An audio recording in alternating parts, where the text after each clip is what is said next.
চাকরি চায় বাংলা। 2,15,00,000 বেকার। আমরা জানি হরিয়ানাতে অমিত শাহজি কথা দিয়েছিলেন প্রকাশ্য সভায় 6 মাসের মধ্যে রাজ্য সরকারের ভ্যাকেন্সি পূরণ করেছেন। 3,55,000 ভ্যাকেন্সি ছিল। চাকরি বিজেপি দেবে। আমরা জানি এপ্রিল মাসে আপনারা আমাদের আনবেন। আমরা জানি আপনারা বিশ্বাস রাখেন বিজেপিকে। বেকারত্ব বাংলার এক জ্বলন্ত সমস্যা। ভোটের মুখে ফের সেই অস্ত্রে শান গেরুয়া শিবিরের। গত কয়েক মাস অনুপ্রবেশ ইস্যুতে আন্দোলন চালিয়ে এবার চাকরি চাইতে ফোকাস। অন্তর্বর্তী বাজেটে যুবসাথী প্রকল্পের কথা ঘোষণা করেছেন মুখ্যমন্ত্রী মমতা বন্দ্যোপাধ্যায়। রবিবার থেকে শুরু হচ্ছে ফর্ম পূরণ প্রক্রিয়া। তার আগেই মহারাষ্ট্র সরকারের তুলনা টেনে আশ্বাসবাণী শোনালেন বিরোধী দলনেতা শুভেন্দু অধিকারী। তিনি বলেন, চাকরি দেবে বিজেপি। একই সঙ্গে যুবসাথী নিয়ে শাসক দলকে আক্রমণ করে তিনি দাবি করেন, রাজ্যকে সম্পূর্ণ রসাতলে ফেলার জন্য একটি পরিকল্পনা। দেবেন্দ্র ফাডনবিসের সরকার মহারাষ্ট্রে গ্রাজুয়েটদের জন্য মাসে বেকার ভাতা দিচ্ছেন যতক্ষণ না চাকরি হয়। আর এই মুখ্যমন্ত্রীর যে গাইডলাইন, এই গাইডলাইনে 2013-তে ছিল 8 পাস, এখন করেছে 10 পাস, এবং অনন্তকাল কেউ পাবেন না। পাবেন কবে? এপ্রিলে। তখন নির্বাচন বিধি থাকবে, সেটা আমি জানি না কখন কি হবে, ইলেকশন কমিশনের ম্যাটার। এটাতে 5 বছর উনি দেবেন কমপ্লিটলি এই রাজ্যটাকে রসাতলে ফেলার জন্য একটি পরিকল্পনা। এই চিটিংবাজদের চিটিংবাজি আইপ্যাকের বুদ্ধিতে আমার বেকার যুবক যুবতী ভাই বোনেদেরকে অনুরোধ করব, রিসিপ্ট কপি নিয়ে আসবেন।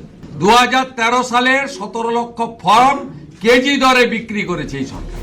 পদ ফাঁকা থাকলেও নিয়োগ হচ্ছে না দাবি করে শিক্ষা দুর্নীতি ইস্যুতে আরও একবার রাজ্য সরকারের বিরুদ্ধে সুর চড়িয়েছেন বিরোধী দলনেতা। তার অভিযোগ, ভোটকে সামনে রেখে অন্তর্বর্তী বাজেটে কর্মসংস্থানের বিষয়টিকে এড়িয়ে যাওয়া হয়েছে। কারণ দুর্নীতির অভিযোগে অভিযুক্তদের মতো আরও অনেকে সুযোগ নেবে, তাই চাকরির অধ্যায় সম্পূর্ণভাবে ক্লোজ করে দেওয়া হয়েছে। অতীতে কিভাবে চাকরি প্রার্থীরা প্রতারিত হয়েছেন সেই ঘটনায় কার্যত স্মরণ করালেন শুভেন্দু অধিকারী। একটা টেবিল আর 2টো করে টুল বা চেয়ার পেতে কাল থেকে এই ফর্ম বিতরণের কাজ শুরু হচ্ছে। এই ফর্ম বিতরণের কাজ কাল থেকে শুরু হচ্ছে। এবারের অন্তর্বর্তী বাজেটে চাকরির পার্টটাকে ক্লোজ করে দেওয়া হয়েছে, কারণ মুখ্যমন্ত্রী কোনো ঝুঁকি নিতে চাননি। চাকরি দিলেই পার্থ অর্পিতারা চাকরি বিক্রি করবে, চাকরি বিক্রি করলেই হাইকোর্ট সুপ্রিম কোর্ট চেপে ধরবে। তাই তিনি এবারের অন্তর্বর্তী বাজেটে সম্পূর্ণভাবে চাকরির পার্টটা ক্লোজ করে দিয়েছেন। সব মিলিয়ে যোগ করলে 10 লক্ষ রাজ্য সরকারের ভ্যাকেন্সি পেন্ডিং আছে। অন্যদিকে চাকরি চায় বাংলা অভিনব কর্মসূচি বিজেপির। চাকরি চেয়ে মুখ্যমন্ত্রী মমতা বন্দ্যোপাধ্যায়কে চিঠি পাঠাতে চলেছে যুব মোর্চা। রাজ্য জুড়ে মোট 1000 শিবির খোলা হয়েছে। সেই শিবিরেই রাখা থাকছে পোস্ট কার্ডের আকারে তৈরি পত্র। পথ চলতি মানুষজনকে সেই চিঠিতে স্বাক্ষর করার আহ্বান জানানো হয়েছে। পত্রে মুখ্যমন্ত্রীর নাম না লিখে শুধু মাননীয়া বলেই সম্বোধন করা হয়েছে। অভিযোগ করা হয়েছে, পশ্চিমবঙ্গের যুব সমাজ চাকরি, নতুন শিল্প, বিনিয়োগ ইত্যাদি চাইলেও গত 15 বছর ধরে এ রাজ্যের সরকার সেসব আনতে পারেনি। শেষে লেখা হয়েছে, সরকারে থেকে ছাত্র যুবদের ভবিষ্যৎ ধ্বংস করার কোনো অধিকার আপনার নেই, অবিলম্বে পদত্যাগ করুন। বিষয়টিকে খোলসা করেছেন সংগঠনের রাজ্য সভাপতি ইন্দ্রনীল খাঁ।